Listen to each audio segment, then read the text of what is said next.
Nós sabíamos que era uma boa perspectiva, uma boa possibilidade, mas nós não tínhamos ideia de que aquele projeto, aquela iniciativa iria gerar um conjunto de ações e uma estruturação com o porte que nós temos hoje, né? Com a capacidade de transformação da saúde pública, uma presença nacional e internacional. As doenças cardiovasculares são a primeira causa de morte no estado de Minas Gerais e o acesso a um exame básico, como o eletrocardiograma, era muito precário, né? Então, houve uma pesquisa e uma solução tecnológica, criou-se um sistema para adquirir esses exames, houve um empenho muito grande nessa ideia e foi um sucesso muito grande inicial.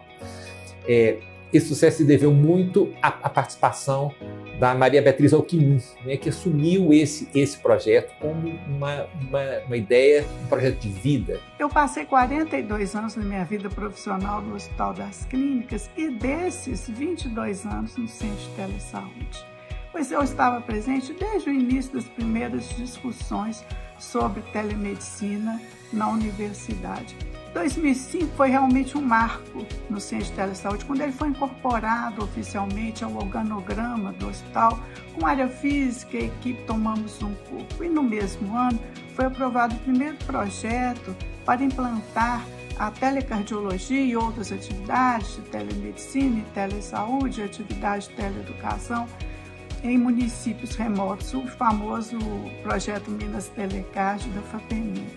Na ocasião, foi criada, né, a rede de teleassistência, uma parceria entre 5 universidades públicas mineiras e trabalhamos de forma coesa, muito unida e harmônica durante todos esses anos. Isso permitiria que nós atingíssemos mais regiões e que nós uníssemos forças de pessoas com habilidades diferentes. E aí veio o grande desafio de implantar isso em municípios remotos, né? 82 municípios, como escolher esses municípios?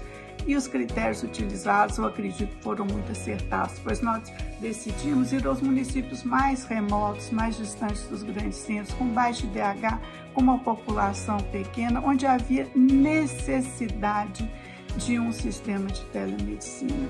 Nós tínhamos plantonistas em diferentes locais, os coordenadores dos polos faziam as viagens de forma conjunta para a implementação, e isso trouxe um protagonismo dessas diferentes unidades. Nós tínhamos que mostrar em cada município o lado humano da telemedicina, quem estava do outro lado do computador. Não era um projeto abstrato, nós éramos de carne e osso. Uma tecnologia simples, que podia ser aplicada em locais distantes, com poucos recursos, né? Com pouca internet, que era uma coisa importante, né? 20 anos atrás isso era diferente, e que ela poderia ser expandida, podia ser utilizada rotineiramente.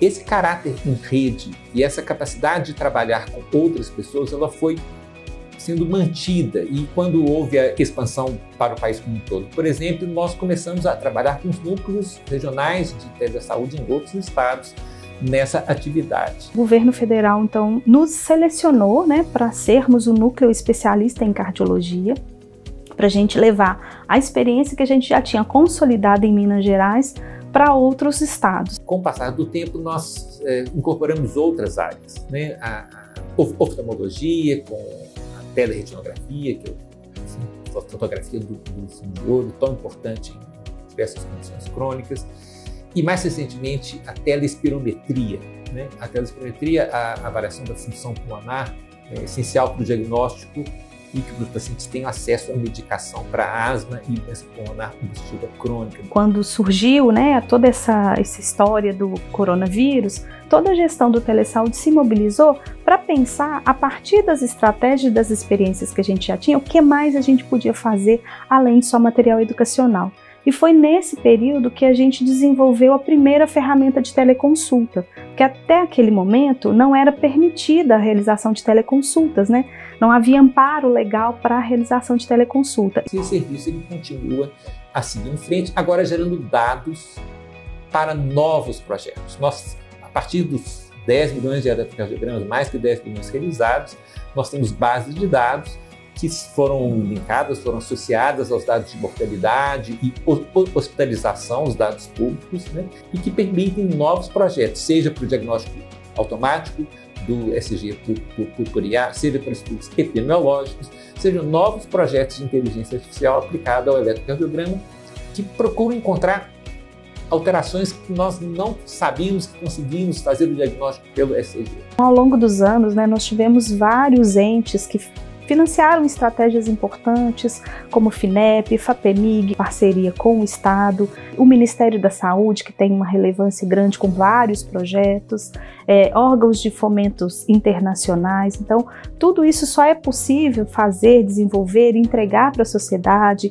desenvolver pesquisa, porque a gente consegue estabelecer essas parcerias de relevância. Uma tarefa como essa, um centro desse porte, é uma construção de muitas pessoas, ele nunca é uma construção de uma pessoa, né? Todas as pessoas que chegam, muitas vezes falam sobre isso, o tanto que na sua área, por exemplo, da tecnologia, nunca teve a oportunidade de, dentro da TI, por exemplo, oferecer assistência. E eu costumo dizer que, independente de onde você está e que tipo de atividade que você faz dentro do serviço de saúde, você presta assistência, seja ela direta ou indireta. Acho que todos aqui têm ideia da importância do que está sendo feito, de como o trabalho de cada um é capaz de modificar o desfecho de pessoas que estão distantes. Nós conseguimos capturar os elementos típicos da vida acadêmica, né, para um projeto de impacto médico-social.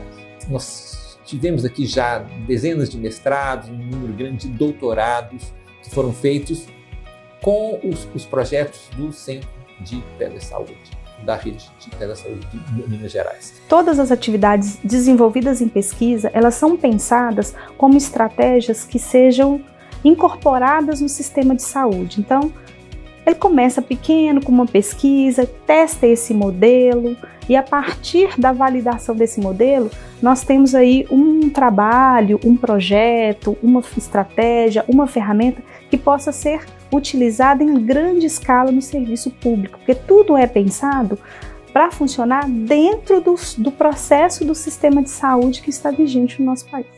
O caminho é que a gente utilize a tecnologia, inteligência artificial, de uma forma a humanizar esse atendimento, permitir com que o tempo do profissional de saúde seja dedicado a ouvir o paciente, ouvir a pessoa que está ali à sua frente, palpar, examinar, que se tomem decisões com a melhor evidência, com o melhor conhecimento, com o apoio da IA, mas que sejam decisões que beneficiem essas pessoas.